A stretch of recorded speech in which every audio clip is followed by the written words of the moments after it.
Bharti and welcome to my channel. Today in this video I am going to tell you about should have been. दोस्तों आज के इस video में मैं आपको बताने जा रही हूँ should have been के बारे में। तो समझते हैं किस सिचुएशन में इनका यूज किया जाता है। गाइज should have been का पहला यूज है पास्ट स्टेट ऑफ बीइंग के लिए, यानी पास्ट स्टेट ऑफ बीइंग में should have been का यूज किया जाता है। पास्ट स्टेट ऑफ बीइंग का मतलब जैसे आप पास्ट में उदास थे, खुश थे, एक्साइटेड थे, छत पे थे, रूम में थे, किसी के साथ थे, ये सारा आपका क्या है? ये सारा आपका है पास्ट स्टेट ऑफ बीइंग। यानी पास्ट स्टेट ऑफ बीइंग में आपका कोई एक्शन नहीं होगा। स्टेट ऑफ बीइंग का मतलब कोई एक्शन नहीं होगा। अब हम लोग समझते हैं स्ट्रक्चर। इसका पॉजिटिव स्ट्रक्चर है। सबसे पहले आपको यूज करना है subject plus should have been plus इधर स्टेट ऑफ बीइंग वाला कोई भी वर्ड। एग्जाम्पल देखते हैं। कल तुम्हें घर पे होना चाहिए था, कल तुम्हें घर पे होना चाहिए था।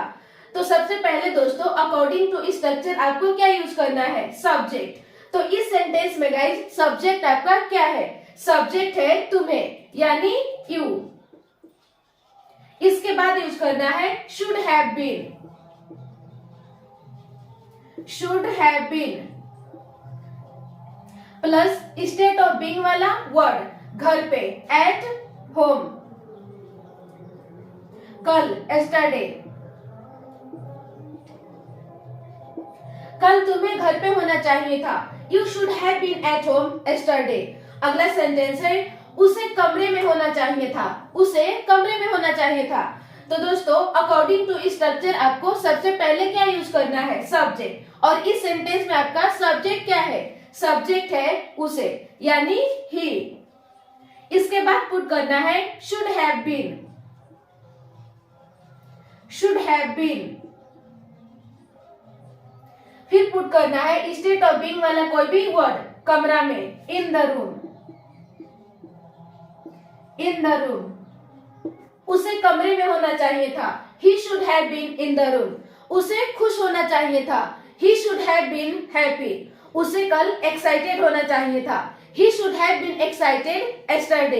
उसे कल छत पे होना चाहिए था। He should have been on the roof yesterday. आपको कल पार्क में होना चाहिए था। You should have been in the park yesterday. अब हम लोग समझते हैं guys negative structure. Negative structure है सबसे पहले आपको यूज करना है subject plus should not have been. आप इसे शॉर्ट में कह सकते हो shouldn't have been plus state of being वाला वर्ड। एग्जाम्पल देखते हैं। कल तुम्हें उदास नहीं होना चाहिए था। कल तुम्हें उदास नहीं होना चाहिए था। तो सबसे पहले दोस्तों अकॉर्डिंग टू स्ट्रक्चर आपको क्या यूज करना है? सब्जेक्ट। और सब्जेक्ट है तुम्हें, यानी यू। इसके बाद पुट करना है should not have been.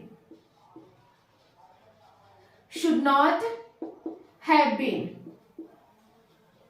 Plus state of being वाला वर्ड उदास, सैड। कल एस्टरडे। कल तुम्हें उदास नहीं होना चाहिए था। You should not have been sad yesterday. कल तुम्हें वहां नहीं होना चाहिए था। You should not have been there yesterday. कल तुम्हें पार्क में नहीं होना चाहिए था। You should not have been in the park yesterday. अब हम लोग समझते हैं इंटेरोगेटिव स्ट्रक्चर। दोस्तों इंटेरोगेटिव स्ट्रक्चर की जरूरत आपको कब पड़ती है? जब कभी भी गाइस आप सामने वाला व्यक्ति से यस और नो जानना चाहते हो, तो इस सिचुएशन में आपको इंटेरोगेटिव स्ट्रक्चर की जरूरत पड़ती है। स्ट्रक्चर समझते हैं। सबसे पहले आपको यूज करना है should plus subject plus have been plus state of being वाला कोई भी word plus question mark. Example है क्या मुझे कल घर पे होना चाहिए था? क्या मुझे कल घर पे होना चाहिए था? तो सबसे पहले दोस्तों अकॉर्डिंग टू स्ट्रक्चर आपको यूज करना है शुड। Should plus subject. और इस सेंटेंस में आपका सब्जेक्ट क्या है? सब्जेक्ट है मुझे, यानी आई। इसके बाद पुट करना है have been plus state of being वाला वर्ड घर पे, एट होम। कल एस्टरडे। क्या मुझे कल घर पे होना चाहिए था? Should I have been at home yesterday. अगला सेंटेंस है क्या मुझे वहां होना चाहिए था? क्या मुझे वहां होना चाहिए था? तो सबसे पहले दोस्तों अकॉर्डिंग टू स्ट्रक्चर आपको यूज कर देना है शुड प्लस सब्जेक्ट, सब्जेक्ट है आई, इसके बाद पुट करना है हैव बीन वहां देयर, क्या मुझे वहां होना चाहिए था, should I have been there. अब हम लोग समझते हैं गाइस अगला यूज है शुड हैव बीन के साथ आप वर्ब का फोर्थ फॉर्म का यूज करोगे पास्ट में। जैसे मान लो सिचुएशन ये है कि कल मैं आपके घर गई थी और मैंने आपको देखा कि आप उस टाइम खेल रहे थे, यानी खेलने का काम कंटिन्यूटी में था, एक्शन कंटिन्यूटी में था, लेकिन उस टाइम आपका खेलने का नहीं था, वह टाइम आपका पढ़ने का था। और अभी मैं प्रेजेंट टाइम में खड़ा हूँ और आप मेरे पास आए और मैं आपसे कह रही हूँ कि अच्छा कल तुम खेल रहे थे लेकिन उस टाइम पे तुम्हें पढ़ रहा होना चाहिए था, लेकिन उस टाइम पे तुम्हें पढ़ रहा होना चाहिए था, वह तुम्हारा समय पढ़ने का था। तो इस सिचुएशन में दोस्तों यहाँ पे भी यूज किया जाता है शुड हैव बीन के साथ वर्ब का फोर्थ फॉर्म। अब हम लोग समझते हैं स्ट्रक्चर, इसका पॉजिटिव स्ट्रक्चर है। सबसे पहले आपको यूज करना है subject plus should have been plus verb का fourth form and then object. Example देखते हैं, तुम्हें कल पढ़ रहा होना चाहिए था, तुम्हें कल पढ़ रहा होना चाहिए था। तो सबसे पहले दोस्तों अकॉर्डिंग टू स्ट्रक्चर आपको क्या यूज करना है, सब्जेक्ट, और सब्जेक्ट है तुझे यानी यू। इसके बाद यूज करना है should have been, should have been plus verb का फोर्थ फॉर्म, और वर्ब है पढ़ना, स्टडीइंग, कल एस्टरडे। तुझे कल पढ़ रहा होना चाहिए था, you should have been studying yesterday. अगला सेंटेंस है तुम्हें कल चाय बना रहा होना चाहिए था, तुम्हें कल चाय बना रहा होना चाहिए था। तो सबसे पहले दोस्तों अकॉर्डिंग टू स्ट्रक्चर आपको यूज करना है सब्जेक्ट, सब्जेक्ट है तुम्हें यानी यू। इसके बाद यूज करना है should have been, should have been plus verb का फोर्थ फॉर्म, और वर्ब है चाय बनाना, मेकिंग टी, कल एस्टरडे। तुम्हें कल चाय बना रहा होना चाहिए था, you should have been making tea yesterday.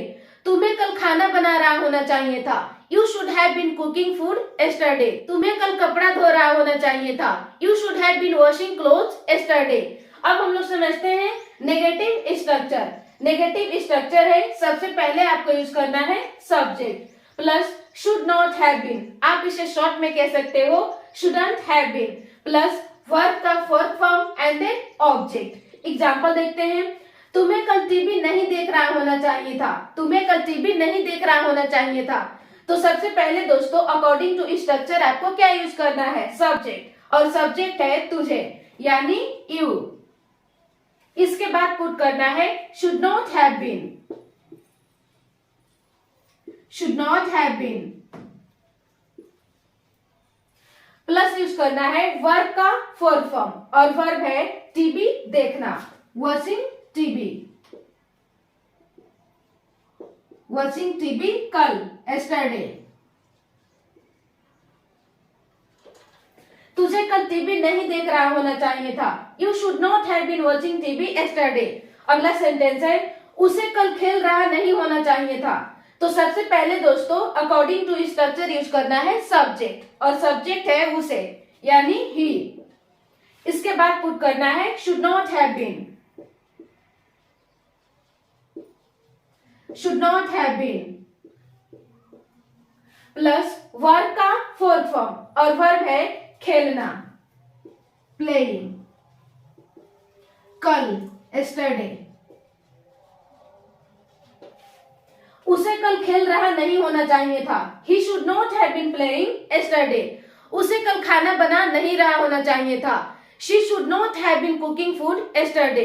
कल तुम्हें दौड़ रहा नहीं होना चाहिए था, you should not have been running yesterday. अब हम लोग समझते हैं इंटेरोगेटिव स्ट्रक्चर। सबसे पहले आपको यूज करना है should plus subject plus have been plus verb का fourth form and then object. Example है क्या मुझे कल खाना बना रहा होना चाहिए था? क्या मुझे कल खाना बना रहा होना चाहिए था? तो सबसे पहले दोस्तों अकॉर्डिंग टू स्ट्रक्चर आपको क्या यूज करना है? शुड प्लस सब्जेक्ट, सब्जेक्ट है मुझे यानी आई, इसके बाद पुट करना है हैड बीन प्लस वर्ब का फोर फॉर्म और वर्ब है खाना बनाना, कुकिंग फूड, कुकिंग फूड कल एस्टरडे। क्या मुझे कल खाना बना रहा होना चाहिए था? Should I have been cooking food yesterday. तो ये है गाइस आपका शुड हैव बीन का यूज। पहला यूज है शुड हैव बीन का use past state of being के लिए और दूसरा है शुड हैव बीन का यूज वर्ब का फोर्थ फॉर्म पास्ट में कंटिन्यूटी में और अगला जो शुड हैव बीन का यूज है वो है पैसिव के लिए। तो जब पैसिव स्टार्ट किया जाएगा तो वहां पे आपको बताया जाएगा। तो बस दोस्तों आज के लिए इतना ही, मिलती हूँ नेक्स्ट वीडियो में। आई होप आपको ये वीडियो पसंद आया होगा, तो प्लीज लाइक जरूर कर दें और आपने अभी तक मेरे चैनल को सब्सक्राइब नहीं किया है तो सब्सक्राइब करके बेल आइकन को प्रेस ऑन कर लें ताकि मैं जब भी वीडियो अपलोड करूँ तो आसानी से आप तक पहुंच सके। Thank you.